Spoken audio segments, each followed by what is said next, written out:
to class. I'm Miss Aker and I'm so excited to be teaching you today. We are going to start with our Brain Smart Start doing a bunny breath. It's so much fun. You get to pretend to be a bunny sniffing the air, looking for carrots, or making sure you're safe. So let's put up our bunny ears just like this, and you can hop around at home if you want, but we're going to do 3 quick sniffs through our nose and then 1 long exhale back out through our nose like this. Can you do that with me? Ready? Try to sniff the air for some carrots. Do it again. Now you can bounce around. Get your legs moving. Let's do it again. Ready? 3 sniffs through the nose. And out. 1 more. And out. That was really great. Today in our story, we're going to be learning about a hare, which is another word for bunny. I can't wait to share that with you. Let's get started.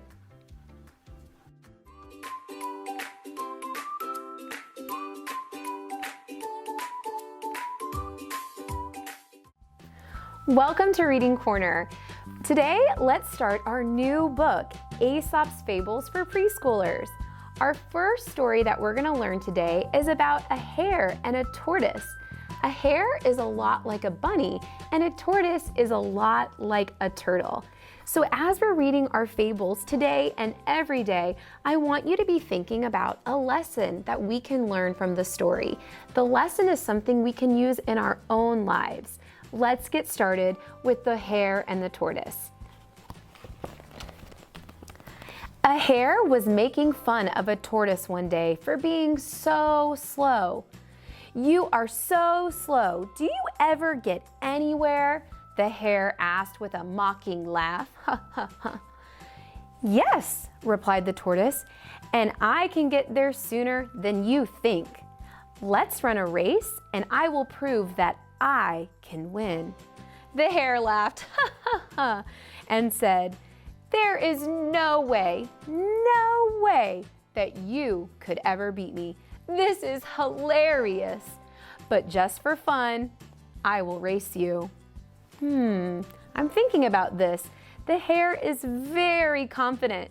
He thinks there's no way the tortoise could ever win. Maybe he's underestimating that the tortoise might be able to win sometime. Let's keep reading. A fox agreed to be the judge and mark the distance. He called, "On your mark, get set, go." The hare was soon far out of sight. He looked back and chuckled, and then lay down beside the road to take a nap. "I'll just take a snooze, until the tortoise catches up." He nodded off to sleep. He wanted to show the tortoise how ridiculous it was for him to even try to race a hare. That is not very nice. He is not being a very good friend. Meanwhile, the tortoise kept going slowly but steadily. After a long time, he crawled past the place where the hare was sleeping. But the hare slept on very peacefully. And when at last he did wake up, the tortoise was near the goal. The hare now ran his swiftest, but he could not overtake the tortoise in time. The fox announced, "And the winner is tortoise." And the lesson of this story is the race is not always to the fastest. The end. I'm thinking about that story. Let's say what happened in this story across our fingers using first, next, then, and last. See if we can remember the most important parts. Ready? Put your hand up. First, the hare was making fun and laughing at the tortoise. That was not nice. Then the tortoise said, "Let's have a race." Next, they started racing, and the hare was feeling very confident that the hare took a nap during the race. And last, the tortoise won the race, and we learned that sometimes being slow and steady can sometimes help you get ahead. Wow, what a good lesson to learn from this fable. Today, let's make some puppets that we can use to act out the story. We're gonna need some paper plates and paper, and we'll put them together. Let me show you. We're gonna make these out of paper plates. So I have a paper plate for the hare and a paper plate for the tortoise. So you'll also want some paper. I have green for the tortoise and white, and you can color white paper. You can use brown or gray, anything will work. Okay, and I already got us started. So I'm using the regular side of the plate for the hare, and I've cut out one bunny ear, and I'm gonna just cut out another one.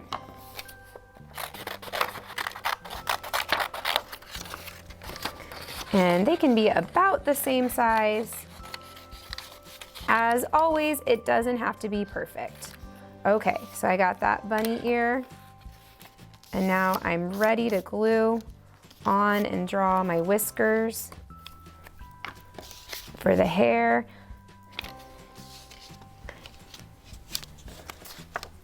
All right, that is coming together. That definitely looks like a little bunny. Okay, so let's draw two eyes, and okay, and of course you can add more details to that for your puppet. And let's move on to the turtle. So I have the same paper plate. Instead of using this side, I'm gonna use the rounded side for the tortoise's back. So I've cut out already a little leg here, and I'm gonna cut out a bigger shape for the tortoise's head. Okay, and then I'm gonna cut out 3 more legs. So we got one, just kind of a rounded shape there. Again, nothing perfect here. Just having fun. Working on those cutting skills. Okay, so let's get to gluing. I'm gonna put my head right here underneath. Hold that down a few seconds so it stays. And let's do those other legs. A little bit of glue. And hold it down. Got 2 more. And the other thing you can do, so I'm gonna grab my crayons. The other thing you'll wanna do is color your tortoise shell, because it wouldn't be this white. In the story, it was kind of a patchwork look. The artist used different colors of green and yellow and brown. So I'm gonna pull out some different greens, and I know you're gonna have a lot of fun with this. I'm gonna do something that my kiddos like to do, which is take it and use all the colors at once and make like a swirly. Do you ever do that? Wow, that looks so pretty. Okay, I'm gonna bend my tortoise shell back. It got a little flattened out there. We're losing legs. Oh no, gotta put some more glue on. Probably either wanna let it dry first or color before you glue. And one more thing we need is a little face. So let's do a little eye and a smiley, because he won the race. And now we have our 2 puppets. Look at those, and we can act out the story of the tortoise and the hare. Now you can take your puppets and act out the story from the fable, The Tortoise and the Hare. And I hope you'll teach your family and friends the lesson that we learned today, which is that you should always take your time, and definitely remember, don't make fun of others for taking their time either. Thanks, and I'll see you next time.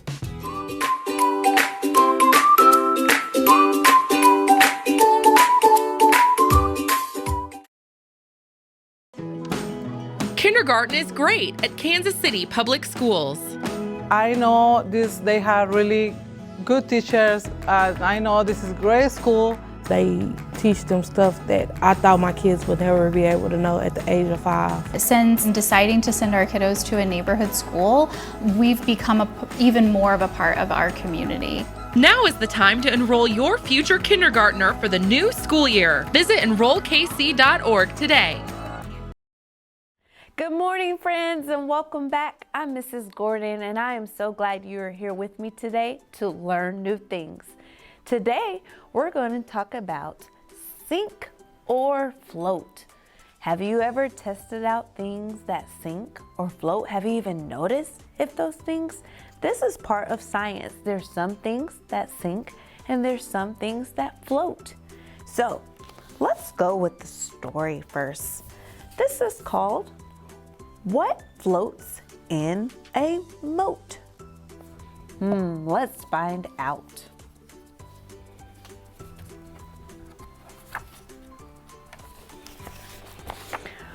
Archie the goat stopped short at a moat.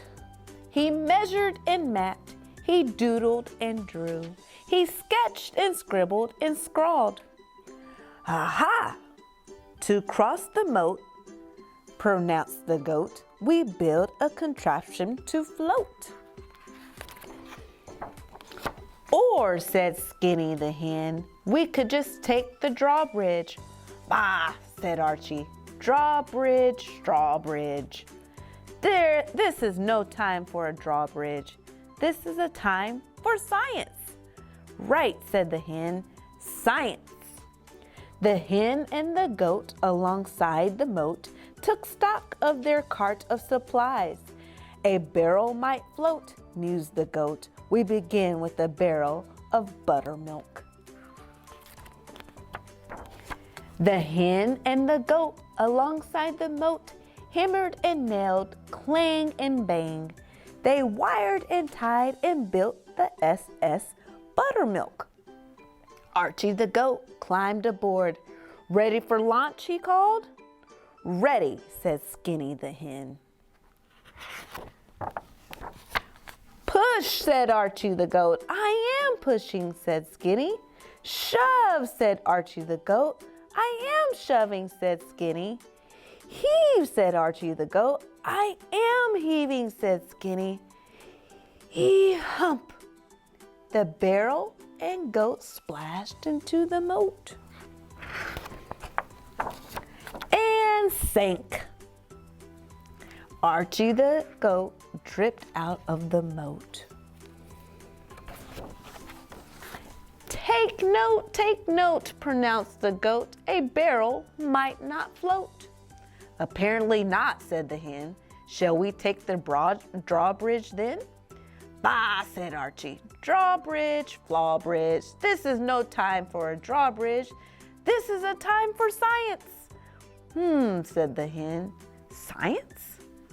Archie the goat gazed at the moat. He puzzled and pondered.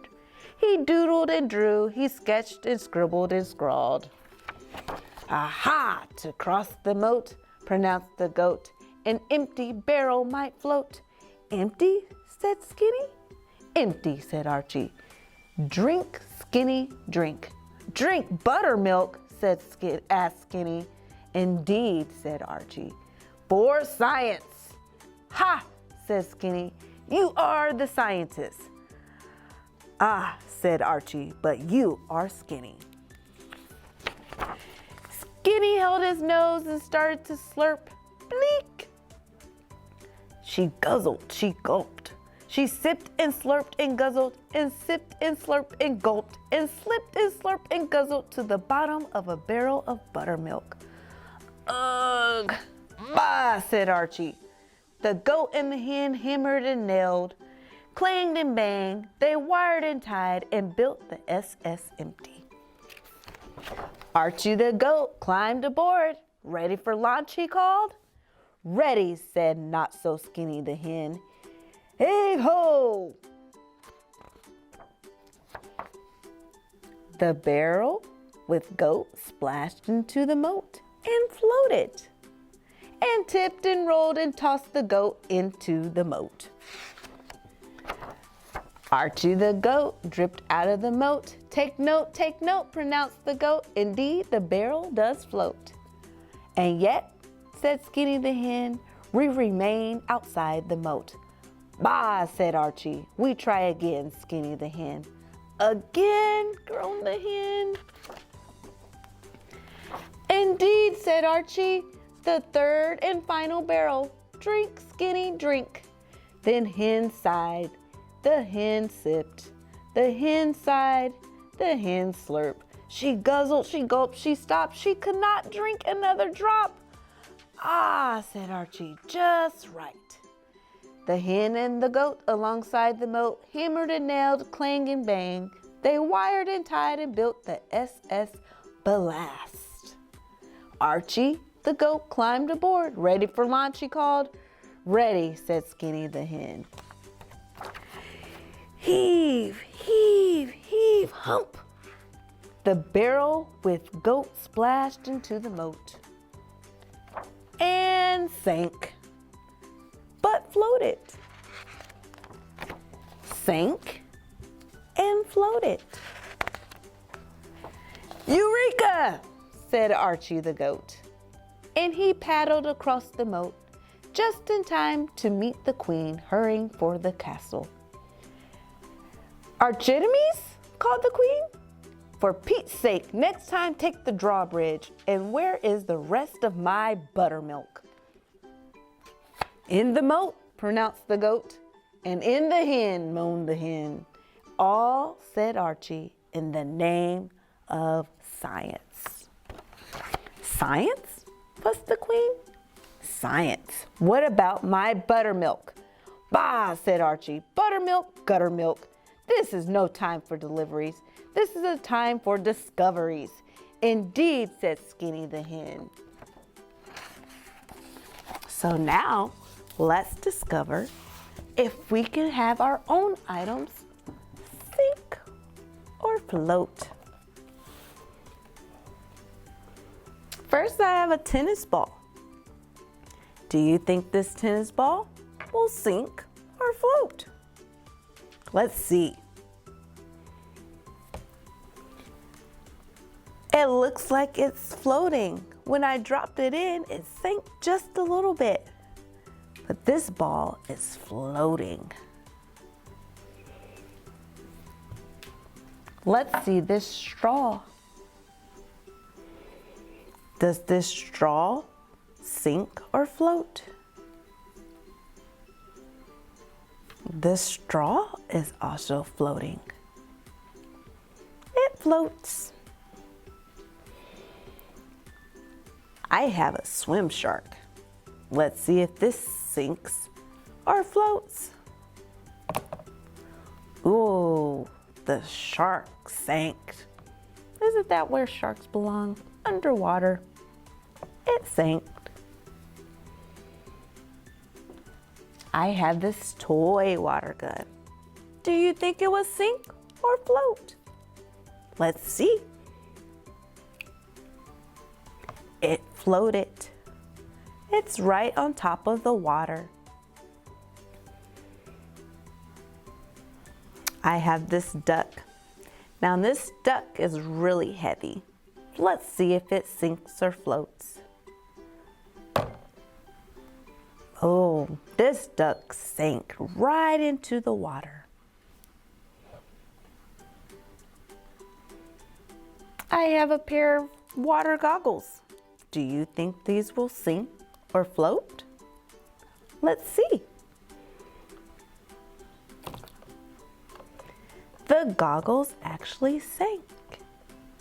They are under the water. I have one more item, a turtle. Now this is a wooden turtle. Do you think it will sink or float? Let's see. Because the turtle is wooden and it's a little heavy, it sank to the bottom of the water. Did you test out any items to see if they sank or float? Did you test out a barrel like Skinny the hen, and Archie float into the moat.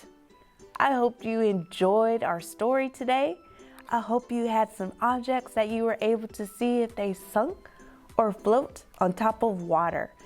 Next time, grab your nearest adult, tell them what those words mean, and I wish you well.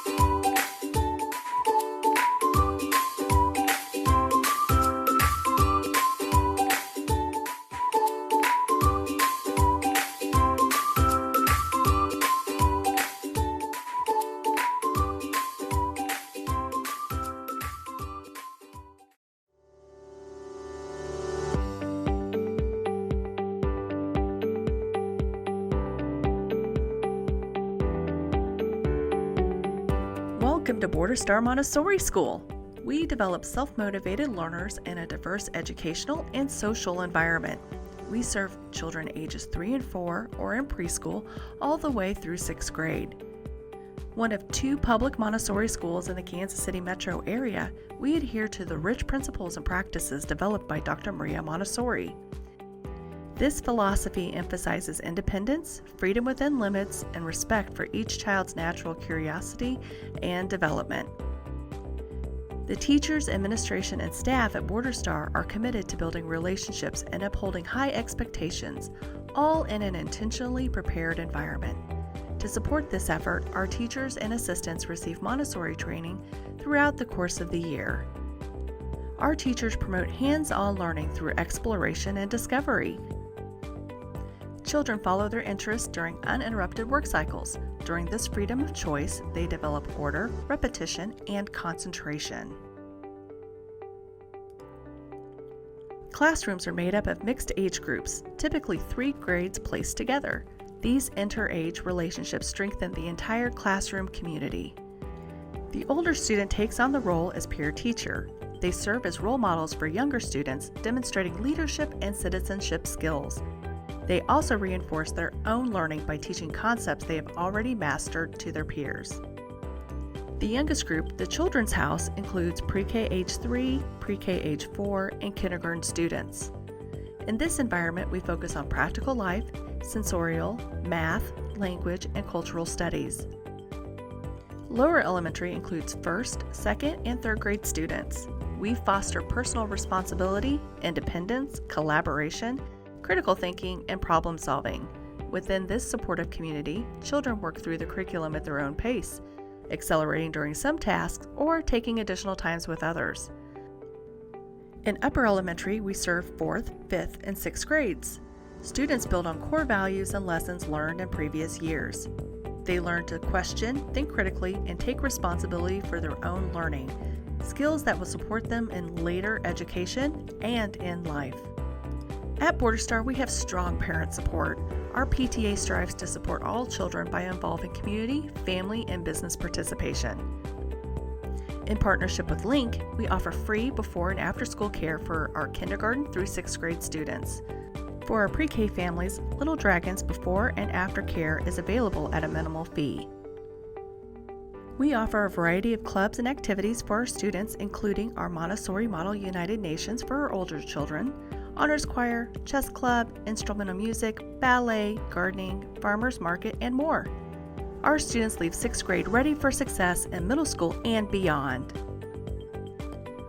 Thank you for your interest in Border Star Montessori. If you have additional questions or want to schedule a personal visit, please call our office at 816-418-5150. We look forward to sharing the great things happening at Border Star Montessori.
Hello, Kansas City. Welcome to another wonderful day out there.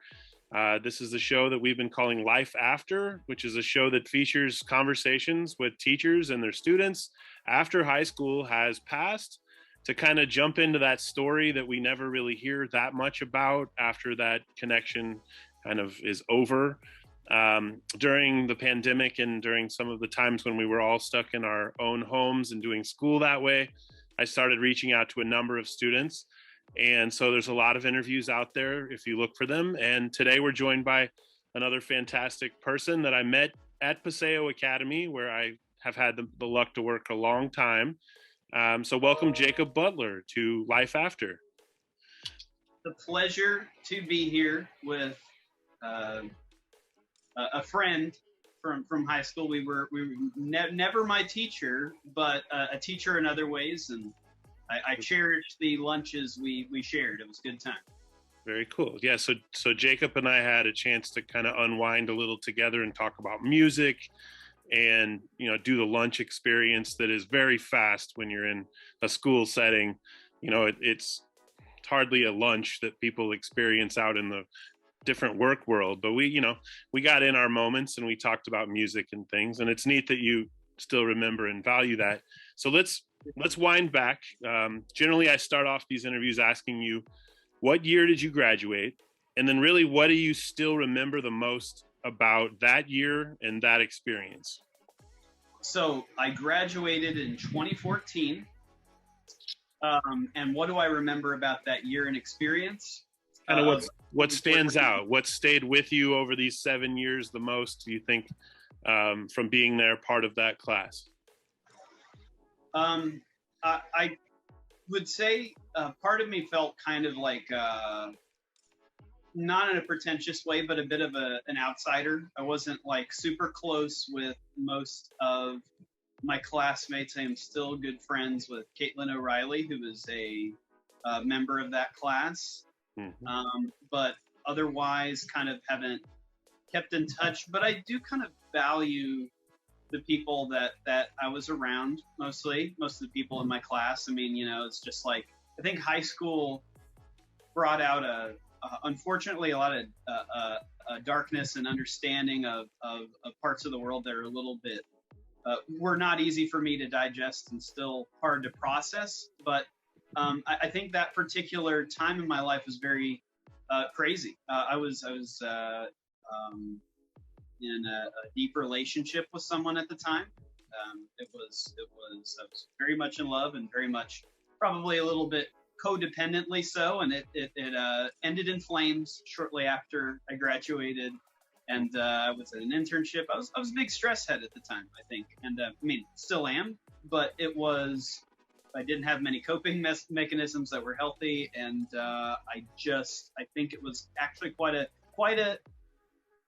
sadly quite a dark time around the time I graduated, and I felt pretty bitter. But that's everybody's journey is different, and mm-hmm. I mean this not to be a downer on the school. It was just a lot of personal stuff I was dealing with, and absolutely. I remember I was very excited to be out finally, and I remember sleeping in a lot. But gotcha. No. Okay, so that is kind of naturally the second question that we always explore here, and I remember it, which is why I go back to it to ask people about, is that moment where it's all over, at least in this first experience of what we call traditional education, and then there's a lot of decision making that goes on after that. So do you remember what process you took, or what it was really like? You said kind of to go through some of that searching, and then what did you decide to do? So this is an excellent question, and it relates to a lot of things. I honestly, admittedly, I never attended any college. I have not yet, and I am not saying I'm still opposed to it, because I'm not necessarily, but that what I do know is where I was at then, and relating to some of what I said before, I know I was not ready for college. I know I was not, I felt very exhausted at that period of time in my life, and just in general, and high school was enough to to process and go through for me at the time. And I also, I suppose, I was just not ready. And I think that one thing that I must admit, that I reluctantly admit, is that I do feel people kind of pressuring so hard for me to go to college was honestly a real detractor. It was like, it really made me kind of like get young and rebellious about it. It's like, no, I don't want your college. It's like stop shoving it down my throat and my face, and then maybe I'll consider it. But it felt very much like, almost like a guilt trip, and I did not appreciate that, and I still don't. But that doesn't mean necessarily that I don't wish things were different, and then maybe I kind of had my life been different in a lot of situations, then maybe it would have been great had I gone to college. But I also, again, don't regret not going either. Spending quite a bit of time on music after I graduated, and many late nights and things like that. So. Okay. So yeah, that's got us all wondering then. So you confirmed that college was not for right now. So what did your right now start to be? Did you get out there in the work world, take a job, start pushing through those day-to-day grinds, or had you been doing that all along? So this is also an interesting question, because through certain circumstances and situations and my style, work is a hard thing for me. And I don't just mean like I'm not a hard worker. I mean the workforce, the style, and dealing with often dealing with customers, and the jobs that I can get as a not college person. It's a tough thing for me. I was as soon as I graduated, there was an internship I got through the school with Felix as well, who he will also be somebody you're interviewing or may have already. Yeah, and I know we've talked. Yeah, Felix Mall, right? Yeah. I'm fond of him, but regardless of that, we were both at this internship, and I started working part-time after high school, and then it ended, and I kind of froze a bit. I didn't do anything for about 9 months, except my music and a lot of writing at the time, but I wasn't working. Then I worked at Waldo Pizza a couple times, which was not a lot of fun, and I worked at a video store from 2015 to 2016 at some point in those times. And we still had video stores in 2015 and 2016. Wow. Yeah, I could go in depth about it, but I will not. And it was an interesting experience, Video Mania. Wow. And after that, I got laid off, which was very discouraging as somebody who's kind of like doing cashier work and kind of nervous about it. But I'm happy to report that I am currently working at Michael's as a framer, doing framework in the back and doing a little bit of transactions, but not a lot, but getting better at that. And there's different than most cashier positions, the stuff you do on the computer and write out is actually quite a bit more intricate. But I'm at a place in my life where, for one, Michael's is not it's not like there's 100 people in line getting frames. It's cut a person or two at a time. It's slower, and I can be more mindful in that moment, and I can make all the decisions, and we can talk about it, and they're patient with me. So that is good that I'm finally, I almost kind of never wanted to do cashiering again when I got laid off, because it was quite a discouraging experience. But honestly, it could very well not be related to my cashier work. It's just hard to say. It just was what it was. Well, and I was great. Before this, I was a sacker for 3 years at the Constantino's Market in Brookside. That as well was not necessarily an enjoyable experience, however, extremely important in learning to read people, to be kind of like, in a lot of ways, I was about 22 when I started sacking, and up until about 25, and I learned so much about dealing with people and interacting with people and not pushing weird boundaries or saying the strange things. And, it's like a lot of that was hard, a lot of that was unpleasant, a lot of it was devastating, but it was important. It was very important. Very cool. And so, okay, let's explore, because I know some things about what you say. You're exploring music and this and that. I know you do a lot of that on social media. And you have, I don't even know how to really explain it, but you basically have found a way to replicate some of the best riffs maybe that exist on keyboard in history, and then kind of have them in green screen behind you, and kind of have this whole theatrical production now that I can remember started much smaller scale, or with less elements to it. So it's fun to ask somebody about their artistry, because I know that's where you're really coming to life and you're being 100% you, I can tell. What are you trying to accomplish with that, or what's going on there, I guess? So I know no matter what time in my life over the last 10 years, darkest to lightest, music has been my closest associate and friend, and I need it. And I mean, I guess a lot of these riffs and videos are parts of songs that have moved me to tears, or have just made me feel alive or exhilarated. These are, I am a feeling person. It is my strongest trait, and it is also debilitating at times, but I also know that it's hugely important to making me who I am, and to helping me be a good artist, to be in touch with my feelings, and to be in touch with melodies that make me feel and make other people feel.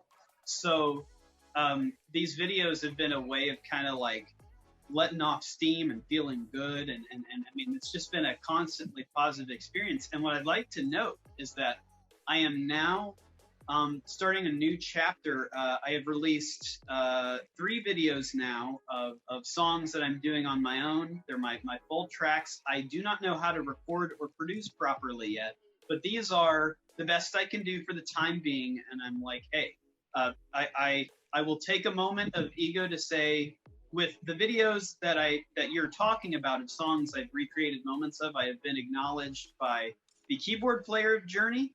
I have been acknowledged by M83, and I have been acknowledged by local natives and Phoenix. And at that point, as ego as that all sounds, that is actually just extremely motivating. And to go, hey, if I can impress these people with song or moments of song, like, I need to really, it's a good turning point now to just start my best to at least put out more of what I'm working on that takes influence from all of these things.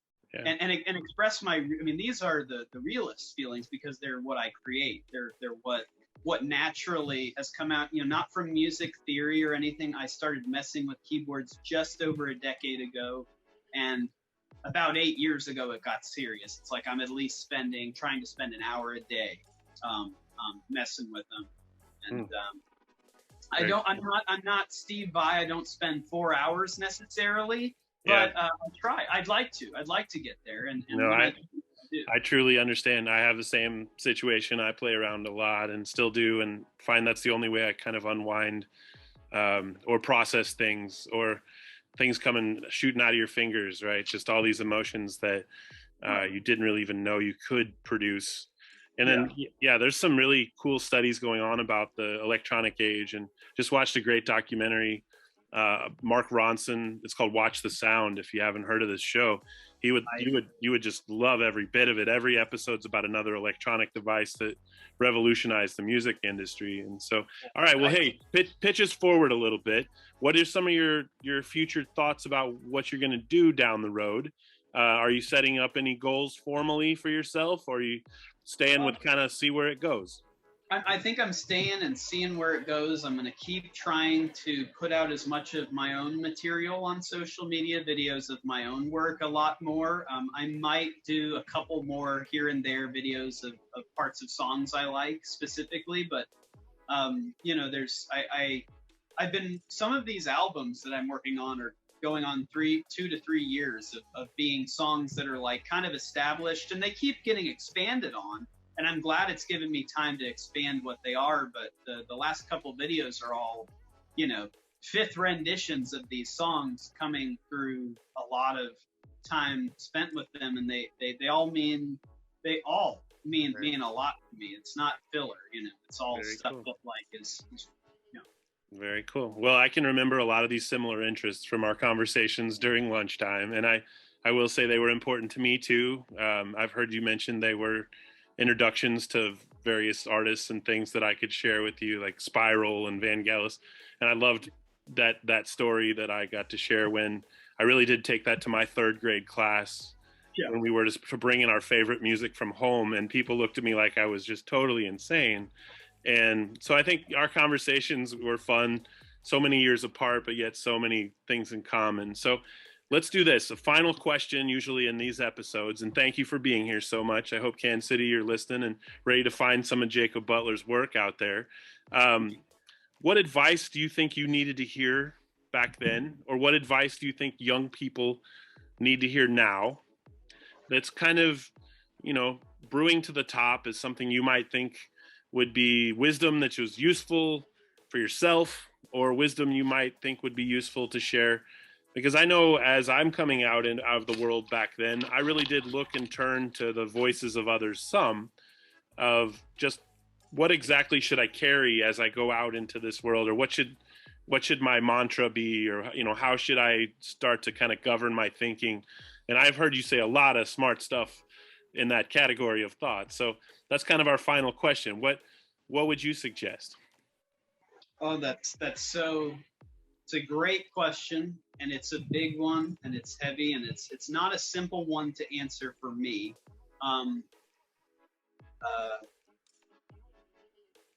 Be a couple things, I think. Most specifically, like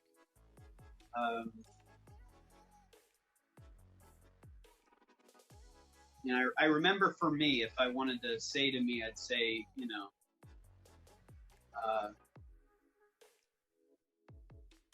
I kind of want to say, don't slow down, but I also know that I kind of needed some time. And I think this all goes back to learning compassion for yourself. Sometimes it's so easy in dark spaces to kind of like cave and feel guilty for not being where you'd like to be. And I can speak now. I am, 7 years graduated, and I am still living with my parents. And I know how that can look really rough for some people, but I know it's life is complicated and it's not simple. And just compassion is literally so much the answer to so many problems in our world, and removing shame and guilt so much is huge. It's like, it's very complicated to have a one word phrase or answer of how to Yeah, no, I understand. But yeah, compassion. That's just find compassion. Don't tolerate lack of compassion. I think one of my greatest detractors was a very toxic friend who did not have compassion in his life that I followed loyally, and it sent me down years of trouble. And I don't fault myself, because the world's complicated, and I was unintentionally groomed into this kind of thing like this. Yeah. But just find compassion. Very cool. All right. Well, you've heard it here, Kansas City, and the unconventional wisdom of Jacob Butler. Maybe that could be like one of your things you're right as you go down the road. But album cover, I don't know, the unconventional wisdom of Jacob Butler. It sounds pretty good. It's kind of like Miseducational Lauryn Hill, just a whole lot different, right? So thank you for being here, Jacob, and I appreciate the time. Thank you, Kansas City, for tuning in. If you've enjoyed Life After KCPS, or actually just what we call Life After these days, please reach out and find me on the internet. At codom@kcpublicschools.org would be a good way to reach me, and we could talk about having you come on as a guest and tell your narrative. So thanks, sir. I know every voice that comes on here serves as another possible person for someone else to connect with. And I guarantee there are people listening and will be listening. They'll certainly connect with your message and understand where you're coming from. So appreciate you so much. We're signing off for today on Life After. Thanks, everybody.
Welcome to East High School. My name is Louis Sinahosa, and I am the principal. I'm looking forward for you to learn all about our East Bears, and thank you for taking the time to visit with us. At East, we serve students in 9th through 12th grades. We first opened our doors in 1924 to serve high school students on the east side of Kansas City. With more than 50 plus languages and countries represented at our school, East is one of the largest and most diverse high schools in Kansas City. Our mission is to ensure each student reaches his or her fullest potential as a learner. With literacy as our focus, our goal is for all students to be successful and gain valuable experience throughout their high school career. After graduation, our students go on to be successful in either college or the career of their choice. We put a focus on learning through a 21st century lens. To prepare students for life beyond high school, we have specific college and career pathways which include agriculture, health science and bioscience, nursing, engineering, teaching, EMT, law and public safety, construction, barber and cosmetology, computer science, culinary, and more. Students can graduate with their industry-recognized credential in their chosen pathway and have job options upon graduation. East offers traditional high school classes, advanced placement, and dual credit courses.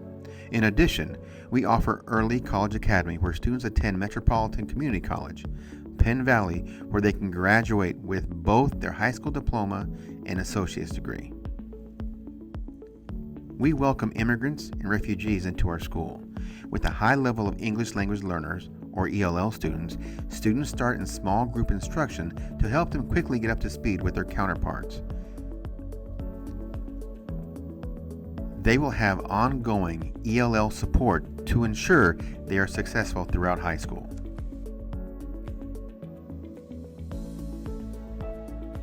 Along with a high-level academic rigor, East also offers a wide range of sports, clubs, and other activities. Our soccer teams have become some of the most dominant programs in their division.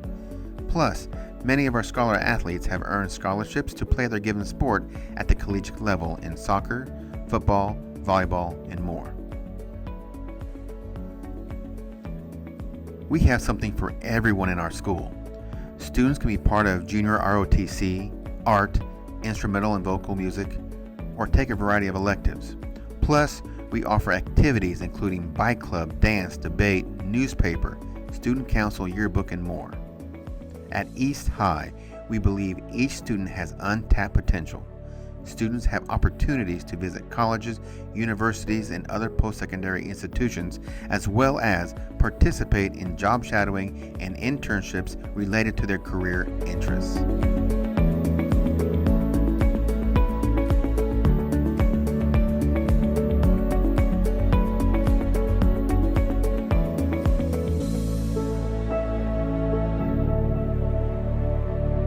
Thank you for visiting. We hope you enjoyed the tour. If you want to learn more about East, please call us at 816-418-3125. Go Bears.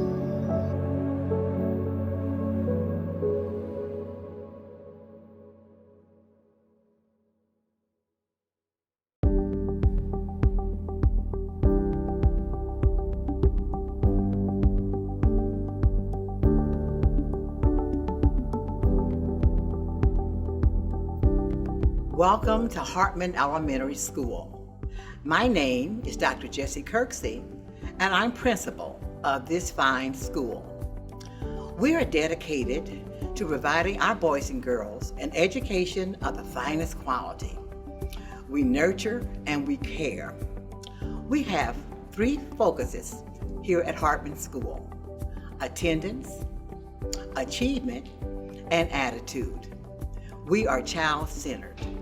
We ask our community and our parents every year to join hands with us to help us provide an education of the finest quality for our junior citizens, and they are doing this. Welcome to Hartman School, and we know that you will enjoy this virtual tour.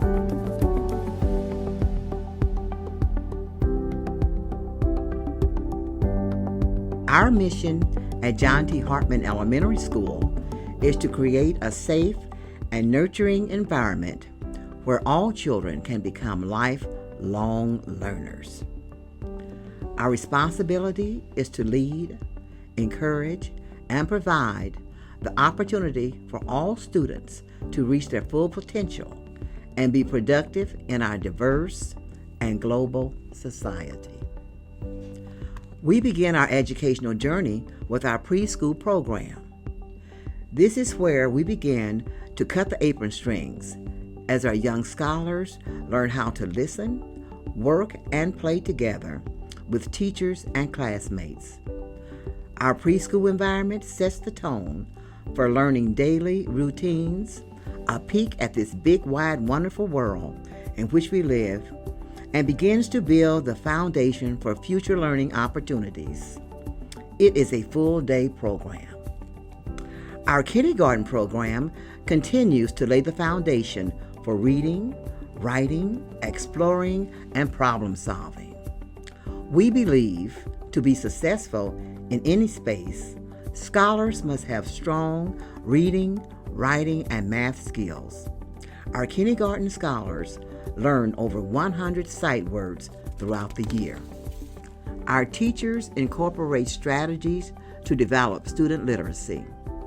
We also partner with organizations such as Lead to Read and Literacy KC.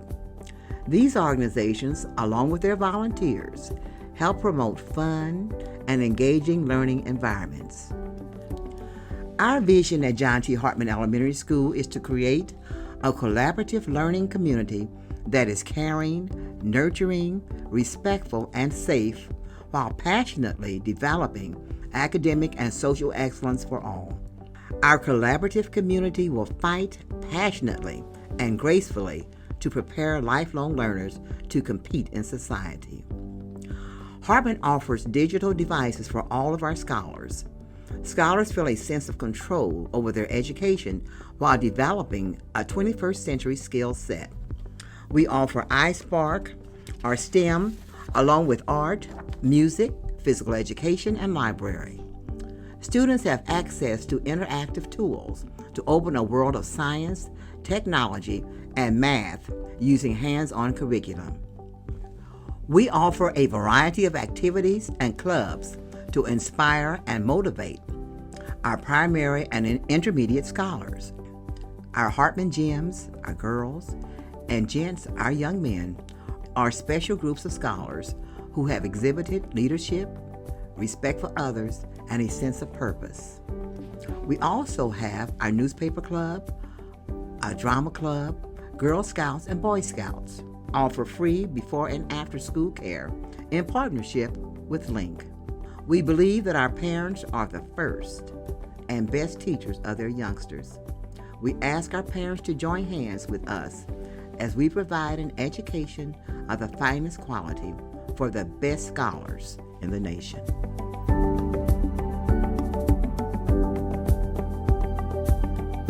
Thank you so much for joining us today. If you have any questions or if you would like a personal tour, please call us at 816-418-1750. We would like for you to become a part of our Hartman family.